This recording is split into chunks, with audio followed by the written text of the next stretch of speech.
G-Sauce, Gavin here. After losing out at the YCS yesterday, I was a little bummed, so I decided to go to locals today with something new. I played against like 6 Fire King Snake Eyes yesterday, so I wanted to try the deck out. I happened to own it all, and it was a Bonanza tournament. So entry was Bonanza packs, and there was prizing at the end. I made it all the way to the finals and ended up losing in time to U-Bell. It sucks, but what was I going to do? Yeah, let's get into the list. I really like this deck. I actually wasn't going to make this if someone at my locals asked me to show it off. So if there's any other decks you guys want me to show off, I can. First, let's get into the ratios.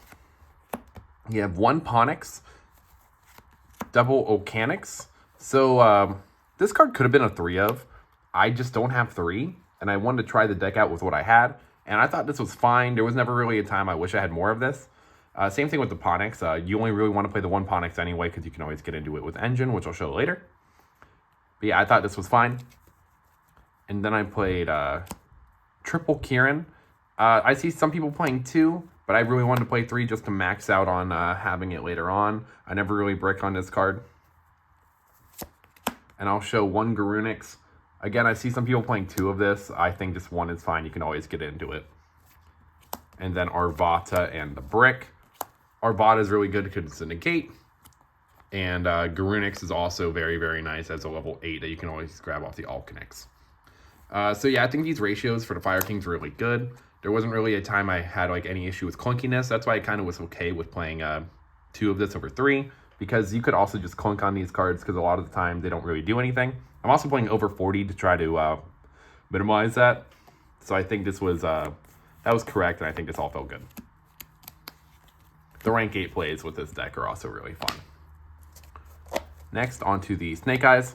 I play 1 Flamberge, 1 Ash, 1 Poplar, 1 Oak. This is all you need again. Of course, you can't play more of these. Flamberge doesn't come up as much, but just it being a 1-of is very different than when I used to play pure with 2. And the Oak doesn't always come up as much as I thought it would today. This was kind of like a last-minute call. I wanted to try it out. And it always allowed me to get back into Ponix and more searches and more bodies later on. Anyway, there were also a couple times that I popped my Flamberge and I didn't really use the effect. I don't know if that's correct. That's some plays I kind of want to try out some more. And that was especially on the opponent's turn. On my turn, I'm always using this to get more bodies. But yeah, these felt really good. Using Snake Eye Ash to get to Ponix is really good. Or Oak to grab back Ponix is really nice. So yeah, Snake Eye cards were very, very good today. And then I'm playing the 2 Diabellstar. This could have just been a 1-of, I'll be real with you. You don't really want to open this card. And the reason why you don't want to open it is because it doesn't sound like it, but it's kind of a heavy cost to just kind of send a random monster from your hand to the grave. Or a card from your hand to the grave just to get this out. Again, it's not the worst, it's not the best, but this gets you into the Adamina package, and that is the important part of this card. You don't usually use this card to get into Sinful Spoils, or I haven't today. But just the versatility of either grabbing a way to get into Engine or a way to get into the Adamina cards, which also get into Engine, feels really good. So that's all the Engine monsters. Now let's go into the hand traps. Triple Ash, triple Droll, triple Dominance Impulse, triple Imperm. So I'm going to play 12 hand traps. Kind of wish I would have played more, but I think this was fine as it is. The Droll and the Dominance Impulse conflict, but I think it's fine because this card's only really good turn 1 anyway, where Dominance Impulse is also like just usable whenever. So if they search, you Droll them, and then later on you can Impulse. They don't really conflict as much as, like, let's say you Purge and Ash. So yeah, I think this lineup was pretty good. I wish I could have fit in another one, but again, I don't really know what I could have fit in.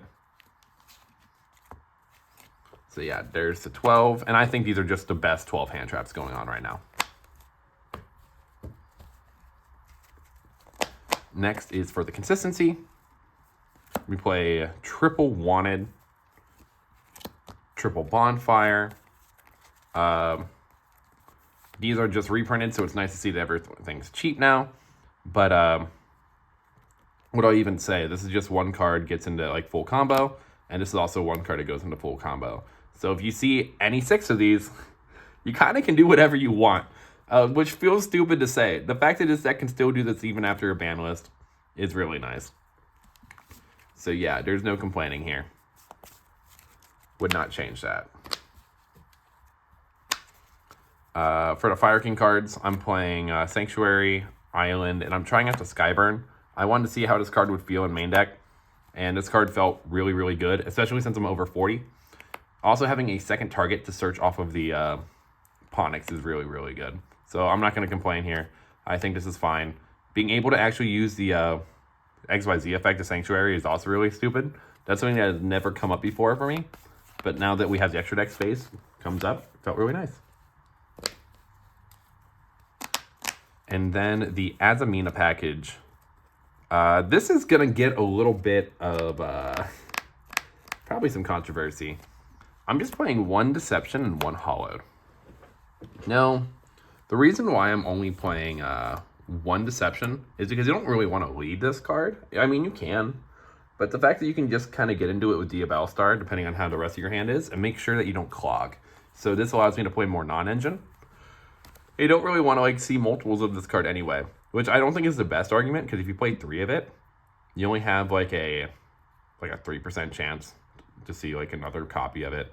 But I think just playing 1, making sure that you don't just like clog on it or anything, because it really is like you only need the 1. It always resets itself, and you can always get to it whenever you need it. So when you play like the 3 Wanted and you play the 3 Bonfire, or sorry, you play the 3 Wanted, you play the 2 Diabellstar, and you even play the Vampire that can summon out the Diabellstar if you mill it. You basically just always have access to this. So I don't see there being a reason why you ever need multiple. And Hollowed Adamina is a stupid card. Just being able to summon out a negate is really, really good. Or Engine, by the way. Deception's also Engine. That's something very, very nice to say, is that you can get into Sinful Spoils off of it. Which, okay, this just gets you into the Snake Eye package or the Fire King package. Really good card. And then the stupid cards, I think I said this in my YCS deck profile. I don't think I'm going to play a deck without these. So I'm basically playing 14 non-engine with the 2 triple takedowns. And then 1 for 1 just always gets you into Fire Kings. And then Called by the Grave just tells your opponent no. Called by the Grave on a droll feels stupid. So that is the main deck. Now let's get into the extra. 1 big Garunix. This card's stupid. If you pop it with Skyburn, you can bring back how many monsters underneath it. If this card is popped, it's just Soul Charge. It's Spelled and Trap negates. Well, sorry, pops. And then it's just a big beater. And I don't know, there's nothing really more I'd want from a Fire King boss monster. Like, this card's just insane. And a board nuke, come on. This card is insane because you can just steal an opponent's card. So you get an extra body. You can give yourself a card. So if you mill like a really nice thing, it's good. The amount of times I milled Wanted is more than the times that I use Wanted to search Diabellstar. This card is dumb. Yeah, it really is. All I can have to say. It tells you what your opponent's on. Sometimes they scoop when you summon this. It's really nice. 2 Xyz. Next, the negate. Versiliago. This gets you an engine. This technically also gets you an engine.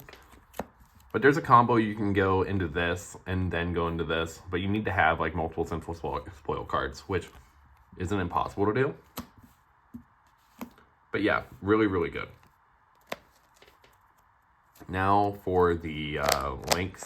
Oh, also, this card is so stupid. This is something I kind of want to bring up. With the Fire King cards in particular, one of like the biggest issues was that you can just like kind of randomly brick.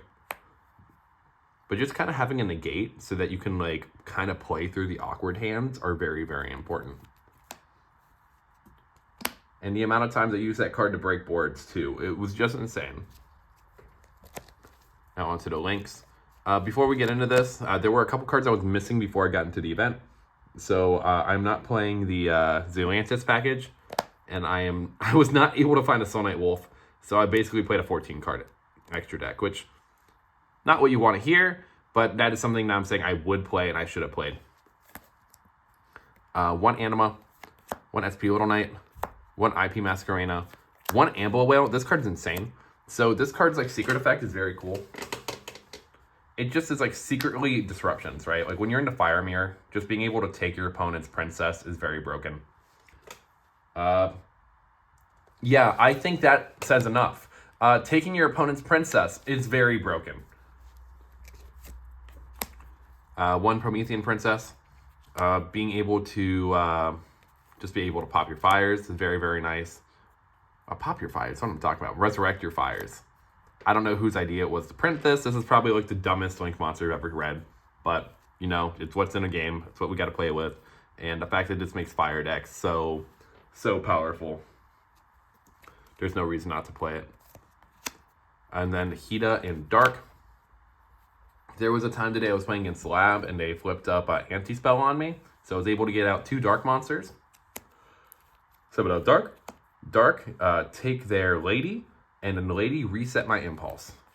And what's also really stupid is that this is a Fiend. So whenever I was breaking through their back row, I could just keep turning off their like Welcome Lab. So yeah, that felt really good. Impulse is a dumb card. And I don't think I would not play the deck without this. This card is insane. And then being able to have access to the 2 best Charmers is also very nice. Because I am not on the Amble Whale package or Soul Knight Wolf, my replacements were Underworld Goddess. Card's alright. Comes up sometimes. Silo Hat Rabbit. I don't think this card is awful. And actually helped me out earlier in the event. So I think this was fine. I'm siding a statue for it too. It's fine. I don't know if I'd keep it in later, but you know, just testing it today was very nice. And I didn't know I could not summon this, and I just had this in here. It should not be here. This should be Soul Knight Wolf. So we're playing with the 14 card. That's what I was talking about earlier. So yeah, that is the extra deck. I think testing out the Silo Hat Rabbit was also really cool. Gives you another route for under Shifter. Now onto the side. We play Triple Nibiru. Now this kind of goes along with the same thing with Impulse. I think it's also very nice to say that there will be games you don't see Impulse, and there will be games where you do see this. Nibiru is very nice because you just want to side into more hand traps sometimes. And again, this is only really good going first sometimes. Not going first. In the first turn. So you can just always stack in the way where you Nibiru first and then Impulse. I don't know. It was worth trying. This is basically my side from yesterday for the YCS. This was kind of leftover, but I think there's an argument to still be able to play this when you're playing Impulse. Double DD Crow. I said in the YCS deck profile when these were Veilers, I wanted to try out Crow because I'm playing Impulse, and if I played Namir, I can just Crow their, well, any of the disruptions. There's so many Crow targets in this deck. And when you're playing your engine into theirs, Crow is also just like fantastic. It takes away their problem cards. We're going to be playing a Thrust package in this deck. I play double Cosmic Cyclone. This card is just insane. I'm playing 2 for the same reason I said in the profile yesterday. If you didn't watch the profile, basically what this card does is that for my siding patterns, I didn't really have a way to fit 3 in here, but I did have a way to fit in 2, and I can also just go for Duster off of Thrust. These were fine. I don't really think I'm siding in Cosmic Cyclone against a back row deck. I did when I played against Lab, but then I just ended up playing Lab minigame, and I started playing Labyrinth against them, which was kind of funny. And then for the Floods and sets, D-Barrier for Tenpai, DDG for any other good deck, Azaroon for Tenpai, or any back row deck, because when I'm playing my, I can just turbo into Silo Hat Rabbit, and then set Azaroon statue, and I can start popping back row. And then Skill Drain, because all my bodies are really big, and if they have to out my stuff, they have to out my stuff. It's very, very good. This deck is very, very good under Skill Drain. And that is the list. The side definitely needs some work. Same with the extra because Heat Soul Talker is never coming in. But yeah, that was the list for today. I don't know if it's the best list, but it's definitely something I'm going to be looking over. Again, if any of you guys want to see any lists for me in the future that I'm testing out, let me know. I just want to use this as more of like an archive of showing what I'm on, what I'm testing, especially if I'm doing well with it. Ending up a finalist in the Bonanza tournament felt very, very nice. And yeah, definitely a deck I'm going to keep trying out, especially with the PS5 tournament this Friday. Yeah, other than that, you guys have a fantastic day. Hopefully you guys like the profile. Any comments, questions, concerns, please let me know. Yeah, have a great one.